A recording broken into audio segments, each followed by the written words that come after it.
तो मकसूद ने मांगी थी रोशनी की दुआ, मुफलिस ने तो फूस का घर ही जला दिया। नमस्कार, स्वराज एक्सप्रेस के खास प्रोग्राम जनता मांगे जवाब में आपका स्वागत है। मैं हूं एसपी त्रिपाठी। राज्यों की विद्युत वितरण कंपनियों के घाटे लगातार बढ़ते चले जा रहे हैं। इस वजह से केंद्र सरकार ने 2023 तक देश के पावर सेक्टर और राज्यों की विद्युत कंपनियों का निजीकरण करने का फैसला किया है। इसके लिए जल्द ही संसद में एक बिल लाया जाएगा। केंद्र की इन तैयारियों को देखकर मध्य प्रदेश की विद्युत कंपनियों में काम करने वाले कर्मचारी और अधिकारी दहशत में आ गए हैं। अपने भविष्य को खतरे में देखकर कर्मचारियों और अधिकारियों ने सरकार के खिलाफ मोर्चा खोल दिया है। बुधवार को पूरे देश में विद्युत कर्मचारी और अधिकारियों ने एक दिन के काम का बहिष्कार किया।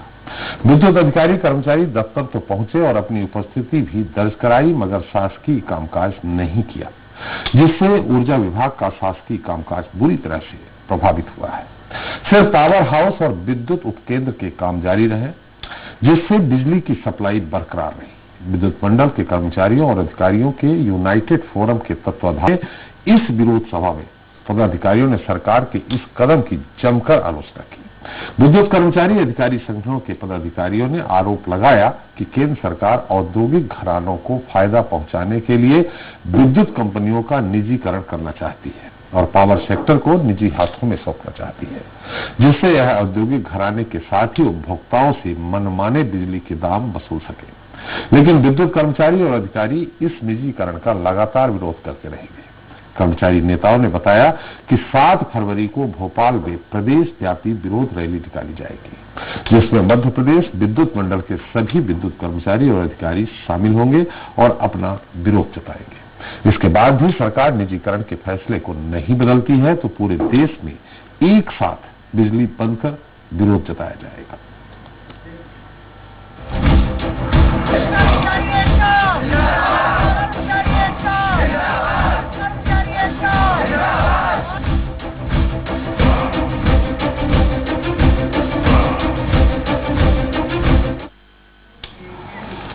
तो बिजली कंपनियों में कार्यरत 30,000 नियमित, 24,000 आउटसोर्स और 6,000 संविदा अधिकारी कर्मचारी सरकार के निजीकरण के फैसले के खिलाफ लामबंद हुए और इन्होंने एक दिन के लिए काम ठप कर दिया। हड़ताल के दौरान अस्पताल, जल आपूर्ति और अदालत जैसी आपात सेवाओं को छोड़कर कहीं और की बिजली खराब होने पर ठीक नहीं की गई। वहीं कर्मचारियों का आरोप है कि केंद्र सरकार विद्युत क्षेत्र के विशेषज्ञों से कोई बात नहीं की और एक तरफा निर्णय लेकर विद्युत सुधार अधिनियम 2021 के तहत एसवीडी लाकर निजीकरण करने जा रही है, जिससे आम उपभोक्ता, किसानों और विद्युत क्षेत्र में कार्यरत सभी प्रकार के कर्मचारियों का भविष्य अंधकारमय हो जाएगा। ऐसे में बड़ा सवाल यह है कि किसान आंदोलन की तरह यह आंदोलन की आग तेज तो नहीं भड़क जाएगी? क्या समय रहते सरकार इस आग को बुझा पाएगी? क्या वक्त रहते सरकार कर्मचारियों को समझा पाएगी, या आंदोलन के बाद भी दिया तले अंधेरा ही बिजली विभाग के कर्मचारियों के हिस्से आएगा? चर्चा शुरू करें, उसके पहले देख लेते हैं रिपोर्ट।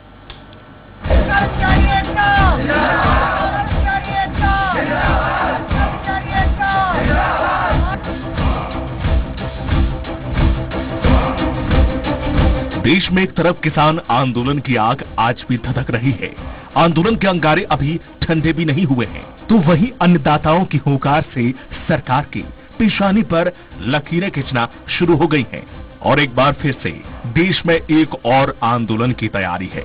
यह आंदोलन अन्नदाताओं का नहीं है, यह आंदोलन है बिजली विभाग में कार्य करने वाले कर्मचारियों का, जो कि केंद्र सरकार के खिलाफ हुंकार भर रहे हैं। कर्मचारियों की नाराजगी इन दिनों बेइंतहा हो चुकी है और इस नाराजगी को और ज्यादा आग में घी डालने का काम किया देश में आए बजट ने, जिसके बाद कर्मचारियों की नाराजगी और बढ़ गई है और अब बिजली विभाग के कर्मचारी सड़कों पर आकर सरकार के खिलाफ हल्ला बोल करने जा रहे हैं। तो वहीं 3 फरवरी को देश भर के कर्मचारियों ने काम बंद हड़ताल कर सरकार के खिलाफ आंदोलन की पहली कील ठोक दी है। आइए नजर डालते हैं कि किन मांगों को लेकर बिजली कर्मचारी नाराज हैं। विद्युत वितरण कंपनियों के निजीकरण स्टैंडर्ड बिट डॉक्यूमेंट को मध्य प्रदेश में लागू नहीं किया जाए। मध्य प्रदेश शासन के द्वारा ट्रांसमिशन कंपनी के निजीकरण हेतु शुरू टीवीसीबी को वापस लिया जाए। मध्य प्रदेश में कार्यरत सभी विद्युत संविदा अधिकारी कर्मचारियों को आंध्र प्रदेश और बिहार शासन की तरह नियमित किया जाए, क्योंकि सभी कर्मचारियों की भर्ती नियमित भर्ती के विज्ञापन के माध्यम से की गई है। मध्य प्रदेश में कार्यरत सभी वर्गों के बाह्य स्रोत कर्मचारियों की सेवाओं को सुरक्षित रखते हुए तेलंगाना, दिल्ली, हिमाचल प्रदेश के शासन की तरह सीमाएं सुरक्षित की जाए। मध्य प्रदेश के कर्मचारियों की पेंशन की सुरक्षित व्यवस्था करते हुए उत्तर प्रदेश शासन की तरह गारंटी लेकर पेंशन ट्रेजरी शुरू की जाए। विद्युत अधिकारी कर्मचारियों के सभी वर्गों के वेतन विसंगति जैसे O3 और अन्य को समाप्त किया जाए। इन सभी मुद्दों को लेकर national coordination committee of electricity employees engineers ने पूरे देश में एक दिवसीय पूर्ण कार्य बहिष्कार का आह्वान किया है, जिसके अंतर्गत Madhya Pradesh United Forum for Power Employees एवं इंजीनियर के बैनर तले संपूर्ण मध्य प्रदेश में भी कार्य बहिष्कार किया और कर्मचारी आने वाले दिनों की रणनीति पर काम कर रहे हैं।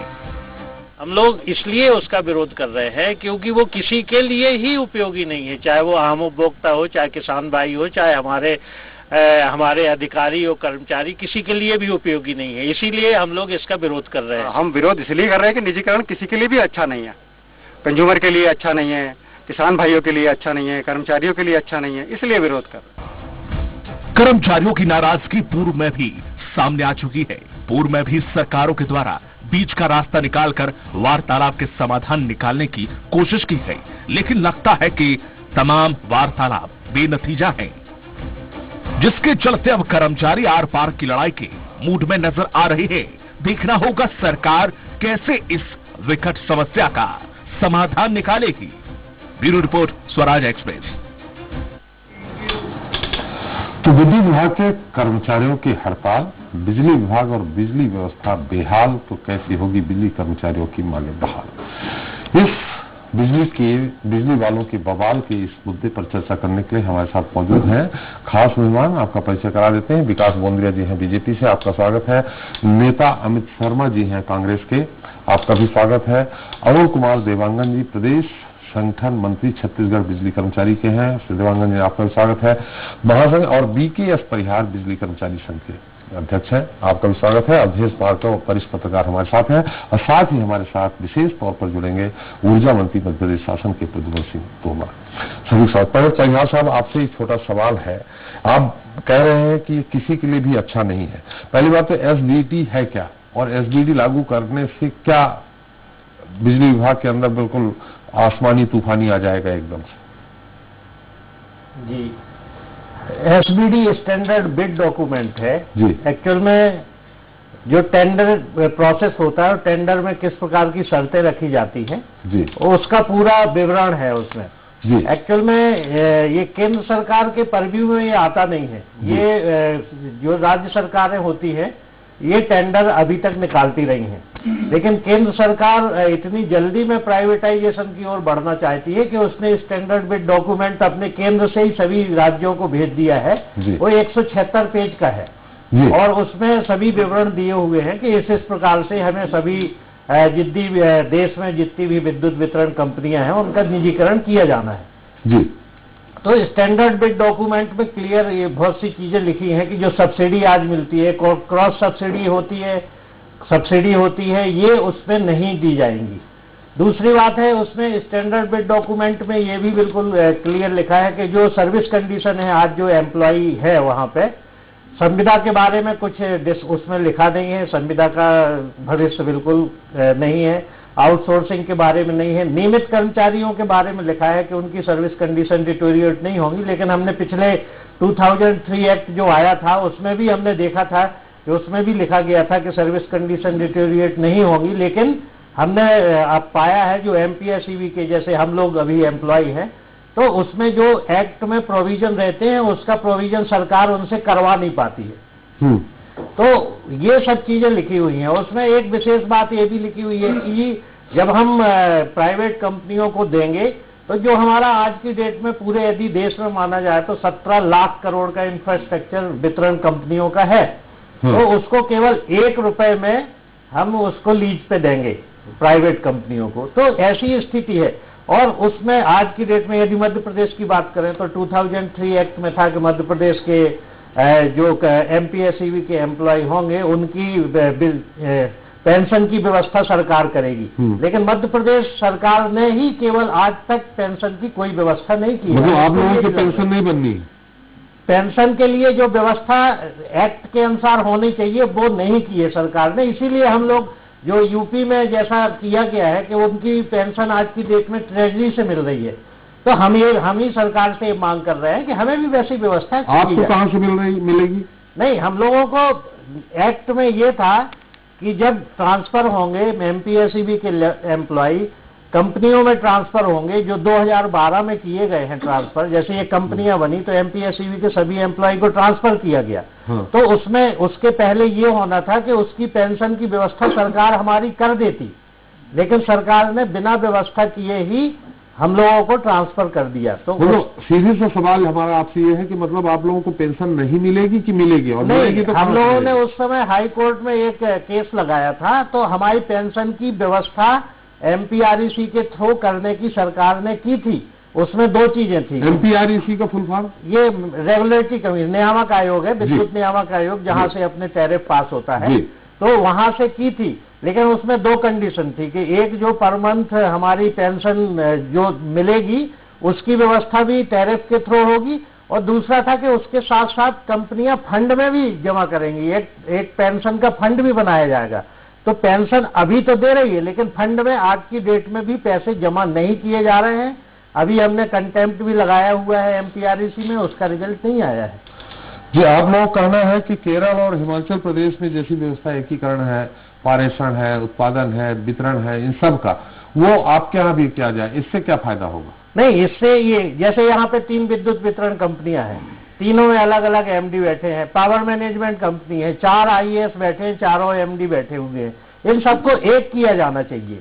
महाराष्ट्र जैसे पहले था, जैसा पहले नहीं, महाराष्ट्र जैसे इतने बड़े प्रदेश में केवल एक वितरण कंपनी है जी, तो यहाँ 3 वितरण कंपनियों की जरूरत नहीं है, क्योंकि सब लोग जो जितने अपने प्रबंध संचालक आईएएस विभिन्न कंपनियों में आते हैं, पदस्थ होते हैं 2-2, 3-3 साल के लिए, तो वो सब अपने हिसाब से पूरा सिस्टम चलाते हैं। एक रूपता नहीं बची है, और आप कंपनियों का घाटा देख ही रहे हैं कि किस प्रकार बढ़ता ही चला जा रहा है। तो इससे एक तो एक रूपता रहेगी सभी जगह, और खर्चों में कमी आएगी, इसलिए हम एकीकरण की बात कर रहे हैं।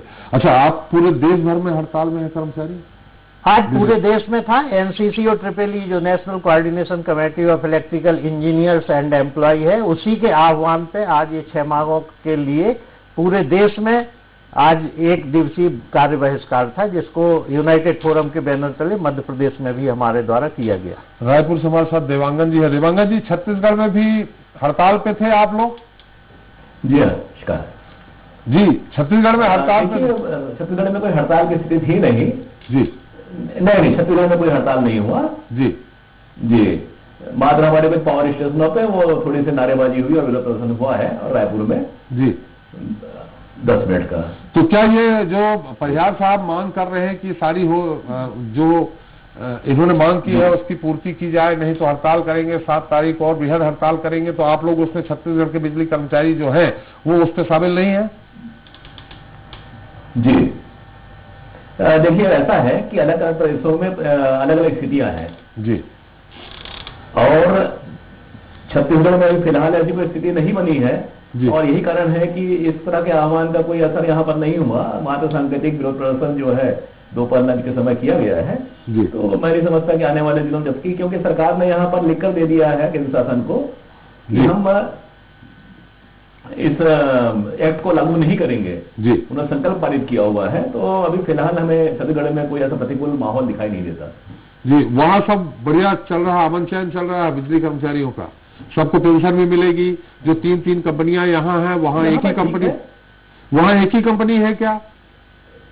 निश्चित छत्तीसगढ़ में हम बता दें आपको कि निश्चित तौर पर जो यहाँ की व्यवस्था है उस व्यवस्था का विरोध कर्मचारी अधिकारी कर रहे हैं जी।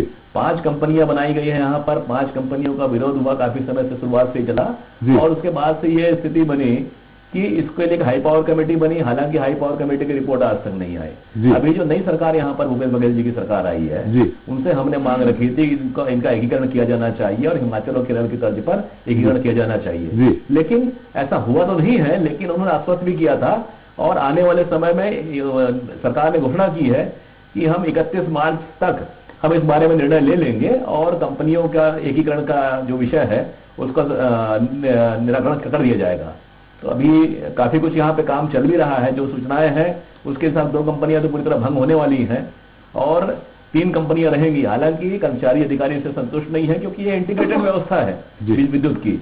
जनरेशन के बिना ट्रांसमिशन के जनरेशन का कोई औचित्य नहीं है, बिना डिस्ट्रीब्यूशन का ट्रांसमिशन का कोई औचित्य नहीं है। इंटीग्रेटेड व्यवस्था है, आपस में तालमेल कोऑर्डिनेशन बहुत जरूरी है जी। लेकिन अलग अलग कंपनियां होने से बार बार इनके बीच में दिक्कतें पैदा होती हैं और इसीलिए कहा जाता है कि ये इंटीग्रेटेड व्यवस्था होने के कारण से इसे एक ही कंपनी के रूप में रखना चाहिए, जैसे हिमाचल केरल में हुआ है, अन्य राज्यों में भी इस तरह के कुछ किए जा रहे हैं।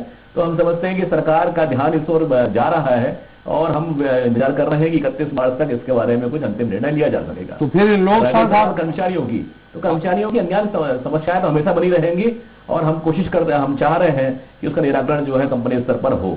तो फिर आप लोगों को भी आज इन लोगों के साथ हड़ताल में होना था, आप लोग आश्वासन पे ही संतुष्ट हो गए? हम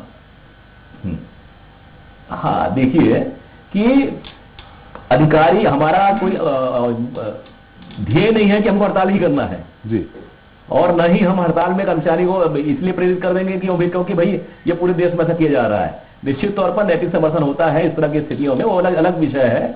लेकिन सच्चाई ये भी होनी चाहिए कि भाई आपके प्रदेश में क्या स्थिति है, क्या कर्मचारी अभी उतना जागरूक है, क्या अभियंता यहाँ के जो है वैसा है क्या? ऐसा है नहीं। इसीलिए ऐसा नहीं, आने वाले समय पर जिस समय स्थिति होगी तो निश्चित तौर पर कर्मचारी अधिकारी एकजुट होकर इसका मुकाबला करेंगे। ये तो हम पहले से ही कहते आ रहे हैं। यहाँ पे आपको बता दो कि जहां तक निजीकरण की बात है या विद्युत अधिनियम 2003 की बात है, विद्युत अधिनियम अमेंडमेंट एक्ट 2021 की बात है, 55-60 सालों तक पुरानी व्यवस्था चली विद्युत अधिनियम 1948। उसके बाद 2003 में जो एक्ट आया वो यहाँ पर 2009 में लागू हुआ और लगातार इसका विरोध किया जाता रहा। हमारी सरकार से, केंद्र सरकार से भी यही गुजारिश है और लगातार हम लोग मांग करते आ रहे हैं कि आखिरकार क्या ऐसी स्थिति बन गई कि 2003 जो लाया गया था विधेयक कानून, वो कानून सिर्फ ये है कि पिछले जो असफलता, जैसे सरकार का कहना है कि हम सस्ती बिजली देंगे उपभोक्ताओं को, हम गुणवत्ता युक्त बिजली देंगे, हम निर्बाध बिजली देंगे, ये तीनों चीजों में असफल हो रही है 2003 कानून जो है। और इसीलिए सरकार को जो है ये 2021 लाने की बात कर रही है या प्राइवेटाइजेशन की बात कर रही है। प्राइवेटाइजेशन की बात करना विद्युत क्षेत्र में, यदि हम आम उपभोक्ताओं की बात करें या गरीब किसानों की बात करें, गरीब जनता की बात करें, तो निश्चित तौर पर इसके काफी विपरीत दूरगामी परिणाम होंगे। यह बात हम जान रहे हैं, समझ रहे हैं और सरकार को, केंद्र सरकार को यह चेतावनी दिया जा चुका है। और जी, यदि ऐसी कोई स्थिति बनती, चूंकि प्रदेश सरकार जो है इस मामले को लेकर, हमने पहले ही कहा कि वह प्रतिबद्ध है, वह संकल्पित है कि हम इस कानून को अपने यहाँ, ये राज्य का मामला है विद्युत जो है वैसे। जी। तो देखते हैं कि आगे क्या स्थिति बनती है। बिल्कुल आप संतुष्ट हैं और लेकिन बहुत कुछ अच्छा नहीं चल रहा है। हमारे साथ केरल के, कर्नाटक के बिजली संघ के अध्यक्ष, कर्मचारी संघ के पी रत्नाकर जी जुड़ गए हैं। रत्नाकर साहब, एसपी त्रिपाठी बोल रहा हूँ, स्वराज एक्सप्रेस से आपका बहुत बहुत स्वागत है। नमस्कार जी। क्या कर्नाटक में भी पूरी तरह से जो बंद आप लोगों ने अपने कलम बंद की है, जो आज काम नहीं करना है, वो सफल रहा?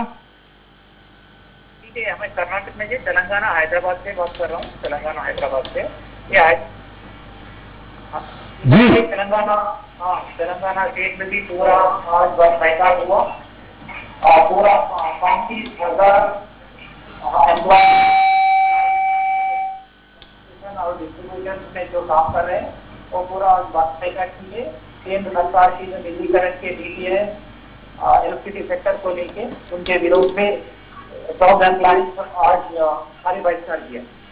चलिए, अगर ये मांग नहीं मानी गई तो 7 तारीख को आप लोगों ने कहा बृहद प्रदर्शन करेंगे, वो प्रदर्शन कैसा होगा?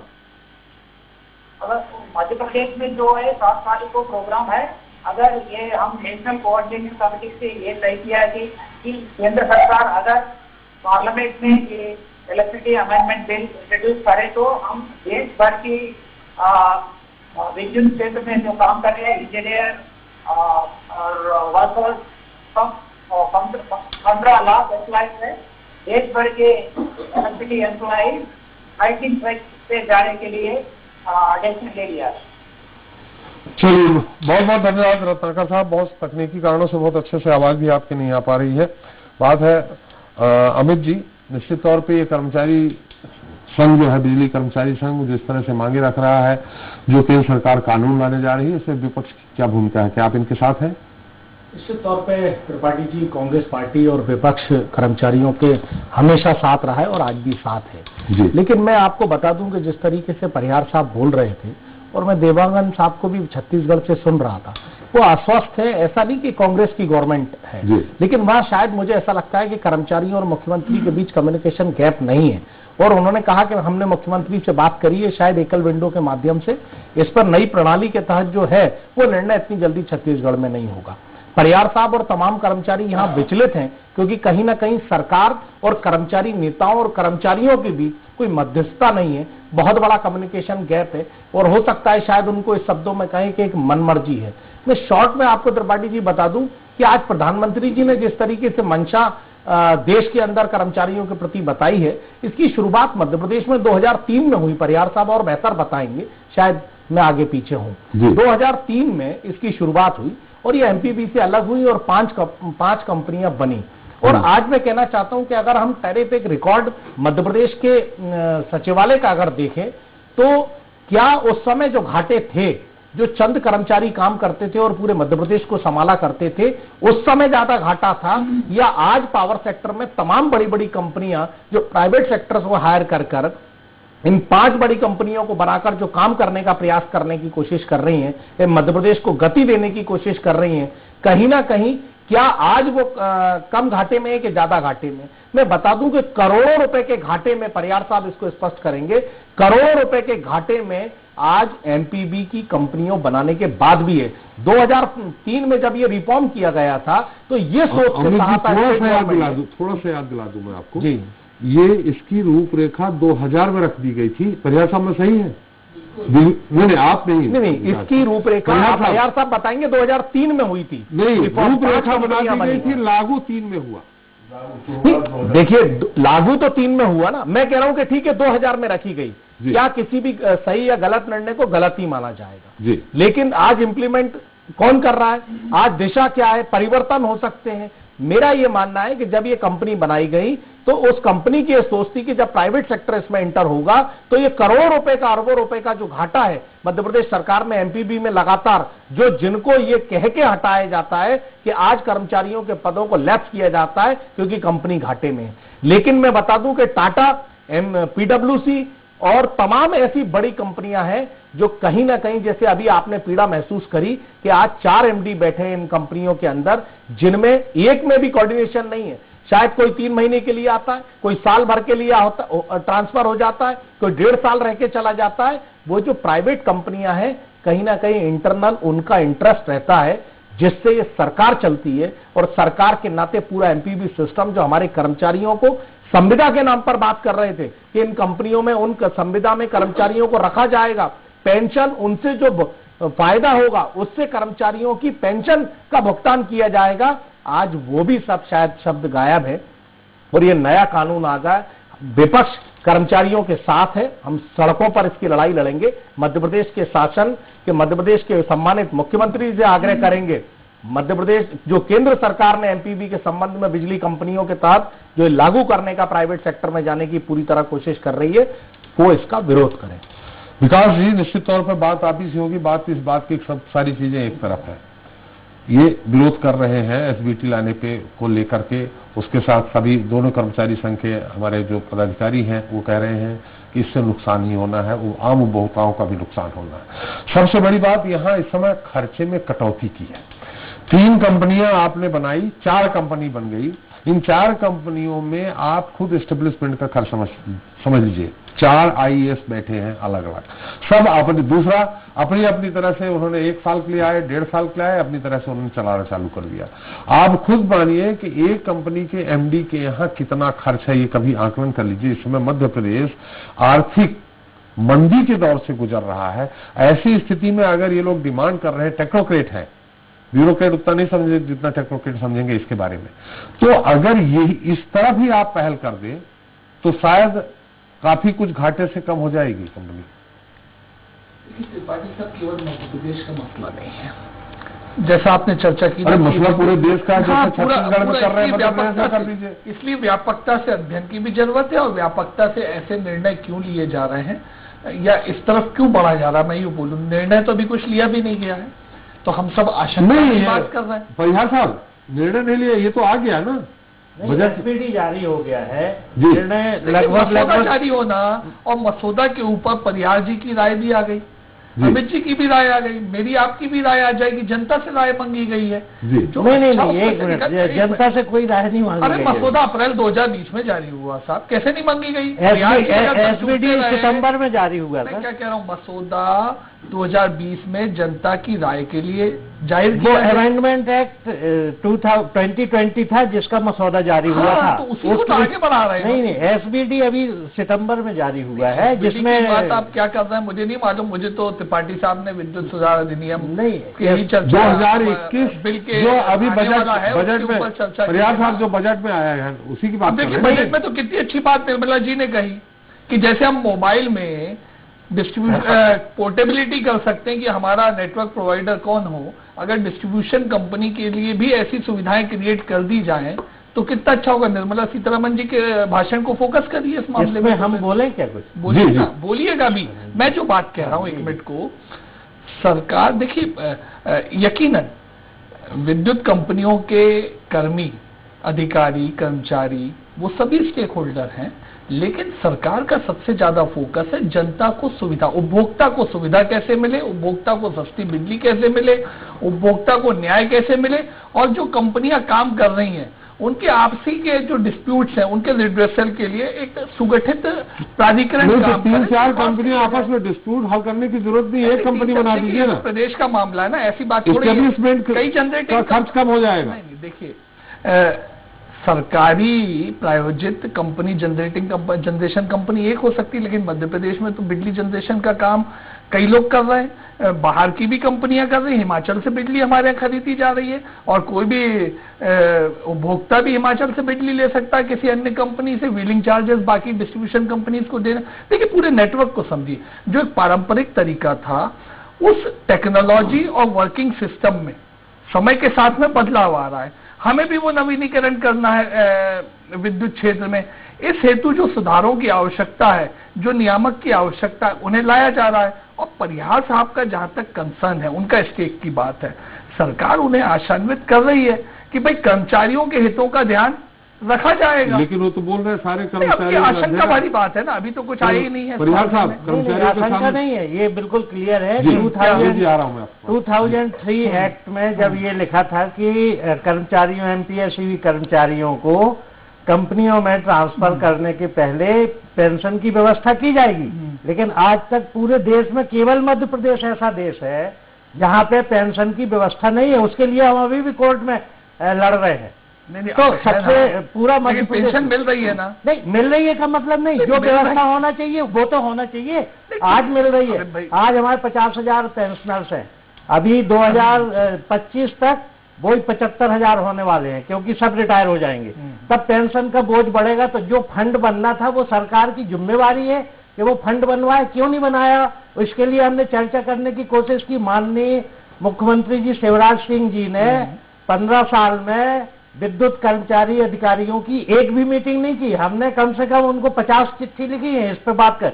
अभी पंचायत चाहते हैं, नहीं, उनने बात ही नहीं की हम लोगों से, आज तक नहीं बात की। अभी हम जो 5 बिंदुओं की बात चल रही है, जो 7 तारीख को हम रैली निकालने वाले भोपाल में, वो केवल मध्य प्रदेश की बात है। इसमें दो प्रोग्राम थे, ये जो एनसीसी और ट्रिपल का आह्वान था वो 3 तारीख का था, और जो मध्य प्रदेश में हम 7 को रैली निकाल रहे हैं वो केवल हम मध्य प्रदेश के जो हमारी डिमांड है उनके लिए ये 7 तारीख को रैली। उसमें देश भर का नहीं है, उसमें देश का नहीं है। तो वो क्यों आप सिर्फ मध्य प्रदेश में अन्याय सिर्फ पेंशन को लेकर के है? पेंशन को लेकर के है, पेंशन मिल रही है रेगुलर। नहीं, रेगुलर नियम को फॉलो नहीं किया ना, पेंशन मिल रही है आज की डेट में। लेकिन एक मिनट और हम उसमें क्लियर कर दें, हमारा जो आदमी आज रिटायर हो रहा है उसकी जो ग्रेजुटी और दूसरे जो बेनिफिट्स मिलना चाहिए वो 1-1 साल तक नहीं मिल रहे हैं। ये इसी की कमी है कि सरकार उस पर कोई ध्यान नहीं दे रही है।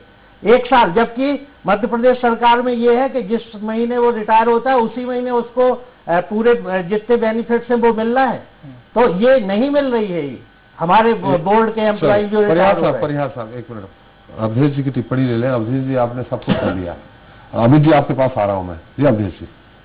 जी देखिए, सबसे बड़ी बात यह है कि 2000 में जो मसौदा तैयार हुआ और 2003 में उसको लागू किया गया, कर्मचारियों के स्थानांतरण हुए, कंपनियां बनाई गई, कंपनियां एस्टेब्लिश करके उसमें कर्मचारियों को स्थानांतरित कर दिया गया। ये 2000 में बना था मसौदा? हाँ, नहीं, मसौदा 2000 में बना था। सरकारें कोई भी रही हों, योजनाएं बनाती हैं और वो योजनाओं का क्रियान्वयन कर्मचारियों के हाथ में होता है, मॉनिटरिंग सरकार करती है। अगर उसमें कोई खामियां हैं तो कर्मचारी ही बताएंगे कि ये खामियां होगी। और रहा ये, मुझे आश्चर्य हो रहा है, जैसा परिहार साहब ने अभी कहा कि हमने 15 सालों में कोशिश की कि शिवराज जी से बात कर लें, तो मुझे नहीं लगता कि शिवराज जी इतनी बड़ी अनदेखी कर सकते हैं। उसके बाद 15 महीने कांग्रेस की सरकार रही, उसकी उपलब्धि परिहार साहब ने नहीं बताई कि उन्होंने तब कोशिश की क्या, जब बीजेपी नहीं सुन रही थी, तो मसौदा तो कांग्रेस के समय का था, आपको कोशिश करना चाहिए था। और सबसे बड़ी चीज ये है कि जब जनता के लिए कोई मसौदा जनता के मशवरे के लिए आता है तो जनता की राय होगी, भुक्तभोगी तो जनता होती है। आज दिल्ली में सस्ती बिजली क्यों है? आपके यहाँ क्यों हर बार घाटा जाता है? और क्यों विद्युत नियामक आयोग से आप बिजली दर बढ़ाने की बात करते हैं और बिजली की दर हमेशा बढ़ती है? ये लाइन लॉस आप क्यों नहीं देखते? आप अपना हित देख रहे हैं। अच्छा रहा ये आपके हित का, तो पेंशन तो आपको मिल रही है, बस आप, लेकिन आगे मिलेगी नहीं मिलेगी ये नहीं मिलेगी। साहब सही है, देखिए नहीं। और जब आप न्यायालय चले गए हैं, तो फिर इंतजार करिए। नहीं, न्यायालय चले गए, सरकार मांगे मान ले तो न्यायालय से चलो। कंटेम्प्ट लगाया हुआ है जो हमें उसके बारे में बोल दें क्या 2 मिनट और? नहीं, थोड़ा संक्षेप में बोलिए जी। हम नहीं, ये पेंशन की जहां तक व्यवस्था है, पेंशन के लिए ये एक्ट में लिखा था कि जब नियामक आयोग ARR हम हर बार कंपनियां देती हैं तो उसमें कंपनियां पेंशन फंड की मांग करेंगी, लेकिन पेंशन फंड की मांग कंपनियों ने नहीं की। तब अभियंता संघ ने वहां पे एक पिटीशन लगाई थी कि ना तो ये कंपनियां पेंशन फंड की मांग कर रही हैं, ना ये दिया जा रहा है। तो MPREC ने 2018 से लेके अभी 2020 तक 733 करोड़ पेंशन फंड में जमा करने के लिए ऑर्डर किया हुआ है, लेकिन वो भी सरकार कंपनियों ने पैसे जमा नहीं किए उस फंड पे। तो उसके लिए हमने कंटेम्प्ट लगाया MPREC में कि आपके आदेशों का पालन नहीं हो रहा है। सरकार की नीयत दिख रही है ना, ये जब MPREC ने बोला है कि 740 करोड़ रुपए जमा करना है तो भी नहीं कर रही है, तो नीयत दिख रही है, तो हमें आशंका तो होनी। चलिए भार्गव जी तो सबसे बड़ी चीज ये है कि कर्मचारियों का हित भी सरकार को देखना चाहिए, क्योंकि कर्मचारियों का अगर अहित होगा तो वो जनता की सेवा नहीं कर पाएंगे और न ही ठीक से अपना कार्य वो संपादित कर पाएंगे। सरकार को भी चाहिए कि इस ओर ध्यान दे। इतनी बड़ी बात हो रही है, 7 तारीख को ये लोग हड़ताल करने जा रहे हैं, सरकार को चेतावनी दे चुके हैं आज की तारीख में, तो कम से कम सरकार इनकी समस्याओं पर ध्यान दे और ध्यान देना ही चाहिए। और कोशिश ये करे सरकार और कर्मचारी भी कि आप केंद्र सरकार ने अगर कोई मसौदा भेजा है तो उसमें जो खामियां हैं आप उसको गिनाएं, सरकार के सामने लाएं और सरकार को भी चाहिए कि उनका निराकरण करे और ऐसा मसौदा जनता के सामने और कर्मचारियों के सामने लाए जिससे कोई इनकार नहीं कर सके। जी अमित जी, आप कुछ कहना चाह रहे थे? त्रिपाठी जी, मैं ये कह रहा था कि जिस तरीके से बात आज ये शुरुआत की, विकास जी बड़े सरल शब्दों में कह गए कि नहीं अभी तो ये मसौदा तैयार हुआ, आया नहीं है। मैं आपको उदाहरण के लिए बता दूं कि पूरे स्टेशन बिक गए, एयरपोर्ट बिक गए, ये भी मसौदा तैयार था जो इम्प्लीमेंट हो गए, जो आज लोगों ने खरीद लिए, जो बिक गए। बहुत शीघ्र जो ये मसौदा तैयार हुआ है वो केंद्र की सरकार राज्यों में इंप्लीमेंट करेगी, इसीलिए कर्मचारी चिंतित हैं। मैं इस बात को और कहना चाहता हूं कि अभी परिहार साहब बैठे हैं, मध्य प्रदेश में जिस तरीके से जो रिटायरमेंट MPB के में या तमाम और सरकारी डिपार्टमेंट में हुए, सरकार ने हमेशा ये बात कही कि नहीं, हम संविदा के आधार पर हम रेगुलर करेंगे, हम कहीं ना कहीं उसके भविष्य की चिंता करेंगे, लेकिन संविदा भी प्राइवेट सेक्टर के ऊपर आधारित कर दी है, ना कि गवर्नमेंट की अंडरटेकिंग रही है।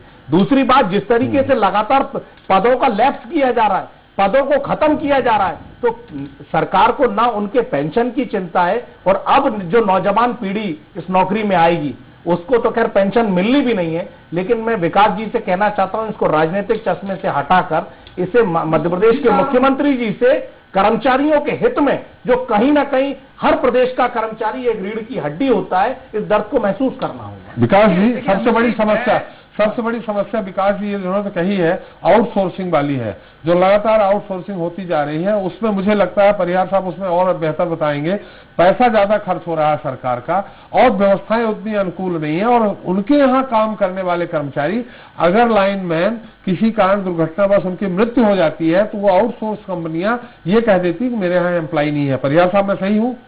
हाँ, इसमें बिल्कुल हम क्लियर करना चाहते हैं कि आज की विद्युत व्यवस्था जो मध्य प्रदेश की है वो टोटली वितरण कंपनियों में आउटसोर्सिंग से ही चल रही है, क्योंकि लगभग 35,000 एम्प्लॉय आउटसोर्स से किए गए हैं। और उन आउटसोर्स जो कर्मचारी वो सरकार ने भर्तियां नहीं की, और जैसा हमारा और उनके भविष्य की कोई चिंता नहीं। अगर आप 2018 में देखेंगे तो करीब 54 ऐसे कर्मचारी हैं। मैं अभी आने से पहले इस बात को रिकॉर्ड देख रहा था, 54 एक वर्ष में ऐसे कर्मचारी हैं। परिहार साहब उसको ज्यादा करेक्ट करेंगे, मैं बार बार उनका कह रहा हूं क्योंकि हमसे बेहतर वो जानते हैं। दुर्घटना हुई जिनके लोग कई ऐसे कोर्ट में गए राज्य सरकार के खिलाफ, उन कंपनियों के खिलाफ, लेकिन आज भी वो धक्के ही खा रहे हैं। एक मिनट परिहार साहब, सीधे शब्दों में आप उसके मत कहिए, सीधे शब्दों में हम आपसे पूछ रहे हैं कि जो आउटसोर्स कर्मचारी हैं जिनको रखते हैं वो उनकी अगर दुर्घटना में मृत्यु होती है तो ऐसी शिकायतें आपके संघ के लोगों ने हमसे कई बार की है। उनको आउटसोर्स जो कंपनी है जो जिनको उन्होंने आउटसोर्स किया है वो मना कर देती है कि मेरे यहाँ एम्प्लॉय परमानेंट एम्प्लॉय नहीं है। ये है सही? नहीं, इसमें हम थोड़ा सा डिफर है आपकी बात से जी। जो भी आउटसोर्स कंपनियां जो रहती हैं हमारे देती हैं वो उनको रखती हैं, उनका पूरा रिकॉर्ड रहता है। हाँ। केवल यदि उनकी दुर्घटना होती है उनका बीमा कुछ वो भी कराती हैं। हाँ। और 4 लाख ये हमारे यूनाइटेड फोरम ने अभी 3-4 साल पहले यही वाला मुद्दा उठा के 4 लाख उसको विद्युत कंपनियां भी देती हैं, लेकिन ये बहुत कम है। उनके यदि देखा जाए तो उनको सैलरी भी 7-8-9 हजार मिलती है। उनके परिवार की चिंता, उनके परिवार की कोई चिंता किसी को नहीं है। केवल 4 लाख हमारी कंपनियां देती हैं, कुछ वो आउटसोर्स जो प्रोवाइडर है वो जो देता है वो भी 5-6 लाख जो भी बीमा कराता है वो मिलती है। उसके परिवार की कोई चिंता नहीं है। जबकि हमारे यहाँ ये स्थिति है कि अधिकतर अभी हम 4-5 साल की देखें तो 200 आउटसोर्स कर्मचारी हमारे कर्मचारी भाइयों की मृत्यु हो चुकी है एक्सीडेंट में। तो इस पे सरकार का कोई ध्यान नहीं है। हम इसी की मांग करते हैं कि उनका पूरा बीमा कराए और उनको जो तेलंगाना सरकार ने अभी आउटसोर्स के जितने भी कर्मचारी हैं उनको डायरेक्ट संविलियन कर लिया है डिपार्टमेंट में। तो हम भी मांग करते हैं कि जब देश के दूसरे प्रदेश में हो सकता है तो यहाँ भी होना चाहिए। जी जी। तो लेकिन इस पे हमारी कोई अभी माननीय मुख्यमंत्री जी से चर्चा नहीं हो पाई है। भार्गव जी कुछ कह रहे हैं? कह रहा था जैसा इन्होंने कहा कि उनका संविलियन कर लेना चाहिए, तो बाकी जो टेक्निकल हैंड लोग हैं, युवा बेरोजगार है, वो कहाँ जाएंगे? अगर आप उन्हीं को जो आउटसोर्स वाले उनको आप संविलियन कर लेंगे। दूसरी बात ये कि आउटसोर्स कंपनियां बराबर, आपका मोबाइल बार बार वाइब्रेट हो रहा है। आउटसोर्स कंपनियां ईपीएफ में बराबर रजिस्ट्रेशन होता है और हर एम्प्लॉय का ईपीएफ अंश कटता है। प्रधानमंत्री रोजगार प्रोत्साहन योजना से ईपीएफ का पूरा पैसा मिलता है और वो न कंपनी को देना पड़ता है और न ही एम्प्लॉय से अंशदान कटता है। और जितनी भी कंपनियां हैं सब में इसी में घोटाला, अभी पश्चिम विद्युत वितरण क्षेत्र का 200 करोड़ का घोटाला था जिसमें अभी आर्थिक अपराध में मुकदमा दर्ज हुआ है। तो इस तरीके से कंपनियां घाटे में जा रही हैं और वो करने वाले कौन है? बिजली विभाग के यही कर्मचारी। अगर ये कर्मचारी चाहें जब वो टीआरएन नंबर और चालान जमा करते हैं, आप देख लें कि इसमें इन्होंने क्लेम किया है और प्रधानमंत्री रोजगार प्रोत्साहन योजना से लिया है और जीपीएफ वाले ईपीएफ वाले बता रहे हैं, तो उसके बाद आप कैसे भुगतान कर देते हैं उनके बिल? तो कुछ इसलिए सरकार अगर कुछ सोच रही है इस दिशा में, अगर कोई एक रूपता लाकर के कोई मसौदा लाना चाह रही है। नहीं मिनट देखिए, भार्गव साहब ने बताया 4 लाख रुपए एक मुश्त में। मैं आपको रिकॉर्ड के साथ बता सकता हूं कि कंपनियों ने 4 लाख रुपए मृत्यु के बाद एक साथ पूरे राशि का भुगतान नहीं किया। और जिस तरीके से आपने कहा कि अगर जो नौजवान, मैं कहना चाहता हूं कि वो नौजवान जो आउटसोर्स से कंपनियों के माध्यम से या विद्युत कंपनियों के माध्यम से या डिलॉयट और पीडब्ल्यूडी और तमाम और कंपनियों के माध्यम से जो मध्य प्रदेश में विद्युत विभाग में काम कर रही हैं, बड़ी बड़ी कंपनियां, इनके माध्यम से भी अगर कोई रखा जाता है उसके भविष्य की चिंता नहीं होती। और रही बात अगर घाटे की, तो एक बार ये बात आ रही है कि जो 4 MD की आवश्यकता है, जो आपने बात कही कि जो 4 खर्चे हैं और जो तमाम कंपनियां जो खर्चों को इधर उधर वहन कर रही हैं, ये सीधा मकसद होना चाहिए कि एक चीज होनी चाहिए जिससे कंपनी जैसे महाराष्ट्र में संचालित हो रही है। आपको रोकेंगे, हमारे साथ माननीय मंत्री जी, ऊर्जा मंत्री प्रद्युम्न सिंह तोमर जी जुड़ गए हैं। प्रद्युम्न सिंह जी, स्वराज एक्सप्रेस से एसपी त्रिपाठी बोल रहा हूँ, आपका बहुत बहुत स्वागत है। नमस्कार जी, धन्यवाद आपका, नमस्कार आपको जी। कैसे हैं आप, ठीक हैं? मैं बिल्कुल अच्छा हूं। आज प्रदेश भर के कर्मचारी, बिजली संघ के बिजली कर्मचारी आज हड़ताल पे थे। उन्होंने अपनी उपस्थिति तो दर्ज कराई, लेकिन आज पूरी तरह से काम बंद रहा। उनकी कई तरह की जायज मांगे सामने आ रही हैं। उनका कहना है कि अगर नहीं पूरी हुई तो 7 तारीख को और उग्र प्रदर्शन होगा। ये आपको ज्ञापन सौंपा है, आपने उस बारे में कुछ सोचा है क्या?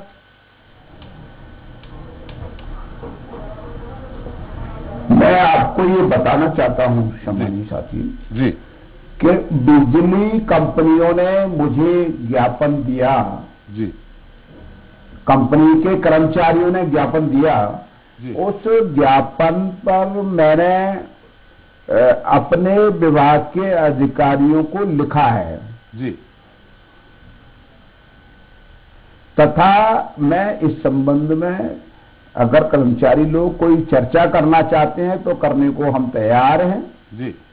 और हमारी सरकार जनहित के मुद्दे पर हर वक्त, हर समय, हर पल जी चर्चा करने को तैयार है जी। इनकी एक सबसे बड़ी मांग जो है, हमारे साथ कर्मचारी संघ के प्रदेश, बिजली कर्मचारी संघ के प्रदेश अध्यक्ष भी हैं परिहार जी, वो एक ही सवाल परिहार करेंगे, लेकिन उसके पहले एक मेरा सवाल आपसे है। वो ये है कि इस समय कोई भी प्रदेश और देश थोड़ा सा आर्थिक मंदी के दौर से गुजर रहा है। हालांकि ये मसौदा 2000 में तैयार किया गया था, लागू 2003 में हुआ है कि अलग अलग पारेषण, वितरण, उत्पादन और पावर, ये सारे अलग अलग कंपनियां बना दी गई हैं, जिसके कारण 4 IAS माने वरिष्ठ अधिकारी बैठे हुए हैं। एस्टेब्लिशमेंट का खर्च बढ़ रहा है। जब भी उनका ट्रांसफर होता है तो अलग अलग तरह से वो अपने तरह से उसको डील करते हैं कंपनियों को। ऐसी स्थिति में इनकी एक बहुत बड़ी मांग है, उससे बिजली विभाग भी, जो विद्युत मंडल है, वो भी कर्ज से थोड़ा उसका कर्ज कम होगा। एक बना दिया जाए, ये 4 को खत्म करके सिर्फ एक कंपनी बनाई जाए जो इस पूरे मध्य प्रदेश के विद्युत विभाग को चलाए। तो इससे एस्टेब्लिशमेंट का खर्च कम होगा, अलग अलग तरह की जो परेशानियां आ रही हैं वो समाप्त होंगी। क्या इस तरफ विचार करेंगे आप? देखिए, मैंने क्या कहा, जब बैठेंगे टेबल पर चर्चा करेंगे, इसके कंपनी को क्या लाभ है, क्या हानि है, इसका जब तक कोई आंकलन हम ना कर लें तब तक कोई टिप्पणी करने का औचित्य नहीं बनता जी। एक और शिकायतें हैं कि आउटसोर्स की जाती, कंपनियां आउटसोर्स कर रही हैं, और जो आउटसोर्सिंग करते हैं उसमें जो कर्मचारियों की दुर्घटनावश मृत्यु हो जाती है तो उनको जो मुआवजा कह सकते हैं आप, सीधे सीधे दिया जाता है, वो बहुत कम है, मात्र 4 लाख। आपके अधीनस्थ विभाग है क्या, जो जिनको आउटसोर्सिंग जिनके करते हैं विभाग, उनसे आप कहेंगे क्या कि उनका मुआवजा राशि बढ़ाई जाए और सरकार के द्वारा भी कुछ दिया जाए, उनके लिए अनुकंपा नियुक्ति की बात की जाए?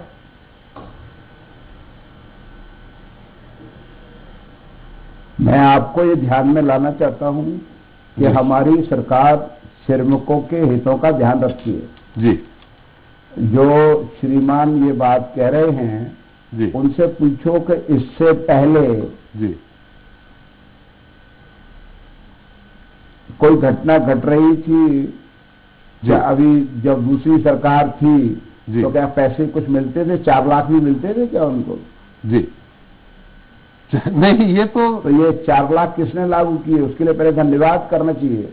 नहीं, ये शुरू से है, 2003 से है। नहीं, मेरा ये कहना है कि अगर है तो आप मुझे बता देना और कितने लोगों को लाभ मिला है। जी चलिए, परिहार साहब, आप अपना एक सवाल मंत्री जी से कोई भी कर सकते हैं, ये मुझे बता देना। परिहार साहब जी। आप एक सवाल मंत्री से कोई कर सकते हैं, उन्होंने कहा चर्चा के लिए वो तैयार हैं, आप जब भी चाहें समय भी मांग सकते हैं, चर्चा भी कर सकते हैं। नहीं, माननीय जी को हम पत्र लिख चुके हैं, माननीय जी ने हम व्यक्तिगत रूप से मिले भी हैं, उन्होंने आश्वासन भी दिया था कि चर्चा करेंगे, लेकिन अब हो सकता है व्यस्तता के कारण टाइम नहीं मिल पाया हो। उनको हमने अभियंता संघ के फोरम पे भी 15 बिंदुओं पर एक पत्र। चलिए आप अपनी अभी एक कोई डिमांड सीधे से बता दीजिए।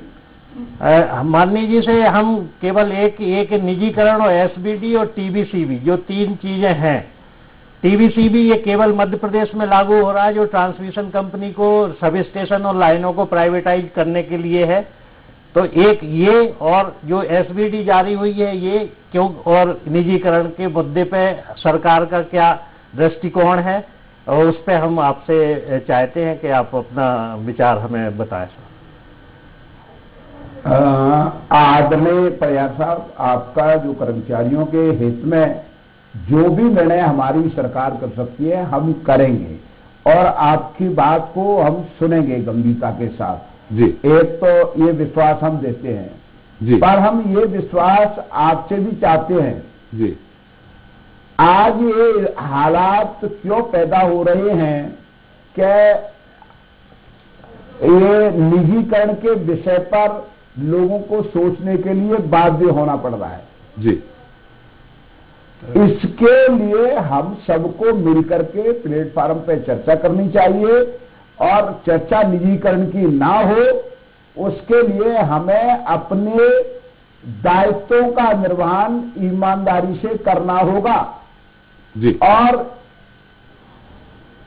अगर ये हम कर पाएंगे तो हम निश्चित रूप से निजीकरण के मुद्दे से बच पाएंगे। ये 7 तारीख को ये लोग हड़ताल पे ना जाएं, इसके लिए आप इनको कुछ समय दे रहे हैं? नहीं, मैं तो मेरे दरवाजे, मैंने कहा हमारे प्रदेश के यशस्वी मुख्यमंत्री माननीय शिवराज सिंह जी और ये सेवक हमेशा वार्ता के लिए तैयार है। मुझे कोई भी उसमें व्यवधान, मतलब मुझे कोई दिक्कत नहीं है। हमारे साथ वरिष्ठ पत्रकार अवधेश भार्गव जी हैं। भार्गव जी, कोई सकारात्मक सुझाव आप दे सकते हैं? जी। माननीय तोमर जी, मेरा आपसे सुझाव ये है कि जो आउटसोर्स कंपनियां एम्प्लॉय सप्लाई कर रही हैं उनका शोषण होता है। अभी पश्चिम विद्युत वितरण क्षेत्र में 200 करोड़ का ईपीएफ घोटाला हुआ है, जो ईपीएफ कमिश्नर ने जांच करके रिपोर्ट भेजी पश्चिम विद्युत वितरण क्षेत्र के एमडी को कि आप इसमें एफआईआर कराइए। उसमें आकाश त्रिपाठी जी ने यहां से चिट्ठी लिखी, इनको ब्लैकलिस्ट करिए। उसके बाद भी फरवरी से लेकर के अभी तक ना तो उनको ब्लैकलिस्ट किया गया और ना उस 200 करोड़ की वसूली की गई, जो कि प्रूव्ड हो चुकी है। क्या आप इसमें कार्रवाई करेंगे? मेरे आज ही इस मैटर में चर्चा हुई है। अगर मेरे को अगर वही विषय है तो वसूली का मैटर तो शायद सॉल्व हुआ है कुछ जी, और जो दोषी है उनके खिलाफ कार्रवाई होगी। चलिए समाप्त करते हैं, लेकिन जाते जाते आप इन बिजली कर्मचारियों के लिए कोई आप अपना संदेश, कोई मैसेज देना चाहते हैं तो दे दीजिए हमारे स्वराज एक्सप्रेस के माध्यम से। मैं बिल्कुल अपने सम्मानीय साथियों से आग्रह करना चाहती हूं कि उनके मन में जो शंका है, इस शंका को दूर करने के लिए पहले हमको अपने आप को तैयार करना होगा जी, और हमारी सरकार हम उनके साथ है, ये भरोसा उनको रखना चाहिए जी। चलिए, भरोसा रखिए परिहार साहब। ये मेरा निवेदन है सभी कर्मचारियों। बहुत बहुत धन्यवाद तोमर जी, आपने हमें जो समय दिया, बहुत बहुत धन्यवाद आपका। परिहार साहब, अब संतुष्ट हैं आप? नहीं, हमें और कुछ बोलना था, संतुष्ट तो अभी नहीं है जी, बहुत कुछ कहना है वैसे तो। चलिए आप जाके कहिएगा। जी जी। विकास जी, आप कुछ उत्तर दे रहे थे? लेकिन त्रिपाठी साहब, कर्मचारी अधिकारियों आपका उत्तर तो मंत्री जी ने दे दिया है सारे चीज। मैं एक बात और जोड़ना चाहता हूँ। मंत्री जी ने तो बात कर ली परिहार जी से, और अमित जी भी, अमित जी कह जरूर रहे हैं कि राजनीतिक चर्चा ना हो, चर्चा एक विद्युत सुधार की दृष्टि से हो, लेकिन बार बार सरकार को केवल कर्मचारियों के द्वंद्व के लिए डालना का प्रयास करना, ये तो राजनीति होगी। देखिए, पूरा जो सुधार मसौदा है उसमें कर्मचारियों का रोल तो एकमात्र है, इसके अलावा बाकी बिंदु हैं, कैसे सब्सिडी दी जाए, सब्सिडी का पहुंचना उपभोक्ताओं तक, खास करके किसान तक ठीक ढंग से डीबीटी के द्वारा हो जाए, कैसे जो भार्गव जी ने चर्चा करी कि हमारे ट्रांसमिशन लॉसेस कम हो, क्यों हम बेहतर डिस्ट्रीब्यूशन नहीं कर पा रहे, क्यों प्राइवेटाइजेशन की ओर मुड़ना पड़ रहा है, माहौल बन रहा है, ये मंत्री जी ने स्वयं कहा। तो ये ऐसे बहुत सारे मसौदे हैं जो विद्युत सुधार मसौदे में आ रहे हैं, भविष्य में उस बिल में आएंगे। मुझे लगता है कि केवल कर्मचारियों की दृष्टिकोण से हम सोचते रहेंगे, जबकि कर्मचारियों को सब कुछ सेवा अच्छा मिल रहा है, अच्छा वातावरण मिल रहा है। और इसमें एक बात और कह दूं प्रयास साहब, थोड़ा सा कष्ट हो सकता होगा। नहीं बिल्कुल, आप बोलिए थे। हमारे पास में प्रदेश के 7 करोड़ उपभोक्ता हैं, उसमें आप भी उपभोक्ता के रूप में भी शामिल हैं। नंबर दूसरी चीज, प्राइवेट सेक्टर बहुत बड़ा है, निजी क्षेत्र बहुत बड़ा है, सरकारी कर्मचारियों की गिनती तो बहुत नाममात्र को है उस पूरी आबादी में। तो मुझे लगता है हर चीज को फोकस करके वही वजन डाल देना और सरकार को बांधने का प्रयास करना, ये भी बहुत उचित बात नहीं होगी। अमित जी कुछ कहना चाह रहे हैं बार बार। त्रिपाठी जी, मैं कहना चाहता हूं विकास जी से, भारतीय जनता पार्टी का संगठन नहीं है जो एकला चलो से चलता है, ये एक लोकतंत्र, ये कर्मचारियों के परिवार से जुड़ा हुआ है। मेरी बात सुनिए, मैंने आपकी बात को काटी, आपने गलत बात की, आपने जिस तरीके से बात करी और मध्य प्रदेश के ऊर्जा मंत्री जी ने, मुझे निराशा और चिंता हो रही है जिस तरीके से उन्होंने कहा कि कर्मचारियों को आपका मंथन करने की आवश्यकता है। अगर ऊर्जा मंत्री मेरी बात सुन रहे हो तो मैं कहना चाहता हूँ कि अकेले कर्मचारियों को नहीं, चंद अधिकारियों से जिनके एक नौकरशाही को एक मनमानी और जबरदस्ती करते हैं, उनमें भी आत्म मंथन की आवश्यकता है। विकास जी, मैं आपको एक बात और बता दूं कि जिस तरीके से आज कर्मचारियों के संगठन को तोड़ना, कर्मचारियों की एकता को तोड़ना, इन 15 सालों में शिवराज सरकार ने काम किया है। ये आज दुनिया और मध्य प्रदेश जानता है कि जहां चंद संगठन हुआ करते थे, आज सैकड़ों संगठन बनाकर खड़ा कर दिए। आज ये कर्मचारियों की पीड़ा और उनके परिवार का सवाल है, ये राजनीति का विषय नहीं है। मैं क्या निवेदन कर रहा हूँ, छत्तीसगढ़ के कर्मचारी साथ बैठे हैं ना, मुख्यमंत्री आप, इसीलिए तो कहा उन्होंने, आपने सुना हो क्या बात कहा उन्होंने देवानंद ने कि मुख्यमंत्री जी ने आश्वस्त करा, निर्णय बातचीत करी और एक तरफ परिवार साहब ने कहा कि 15 सालों में एक भी बार शिवराज जी से मुलाकात नहीं हुई। ये तो कोई कांग्रेस ने नहीं कहा।